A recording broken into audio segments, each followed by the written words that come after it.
18 সূর্যমণি নগর যুব মোর্চার মন্ডল কমিটির পক্ষ থেকে যুব জমায়েত অনুষ্ঠিত করা হয় কাঁঠালতলী স্কুল ময়দানে। উপস্থিত ছিলেন উপাধ্যক্ষ রামপ্রসাদ পাল সহ মন্ডল যুব মোর্চার কার্যকর্তারা।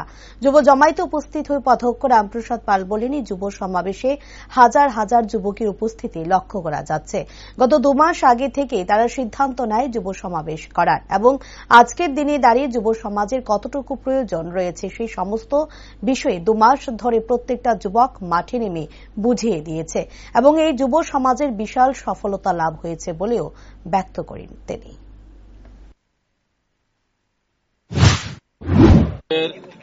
এই 18 সূর্যমণি নগর যুব মোর্চা মন্ডলের উদ্যোগে যুব সমাবেশ হচ্ছে আমাদের এই কাঁঠালতলী স্কুল ময়দানে।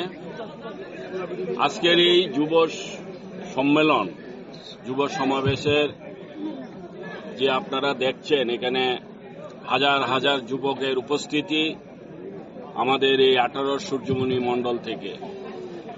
তাদের আজকের এই সাফল্য একদিনে নয়, আজকের এই সমাবেশকে কেন্দ্র করে আজ থেকে 2 মাস আগে থেকেই এই 18 সূর্যমণি নগরের যুব মোর্চা এই সিদ্ধান্ত নিয়েছিল যে তারা যুব সমাবেশ করবে।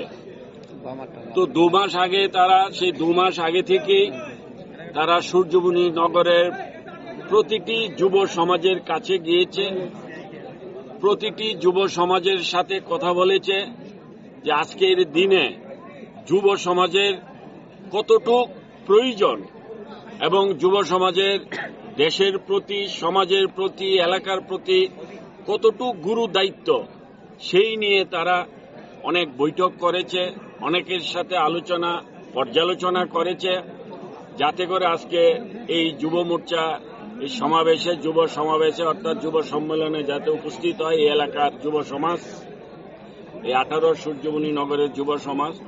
তো আজকে এটাই আমি এখানে এসে দেখতে পাচ্ছি যে তারা যে 2 মাস আগে থেকে যে ঘর থেকে একটা যুব টিম ঘর থেকে বেরিয়েছিল এই মান্ত্রু দেবনাথের নেতৃত্বে এবং সায়ন দাসের নেতৃত্বে, বুলন সাহার নেতৃত্বে। তো আজকে তার আমি মারাত্মক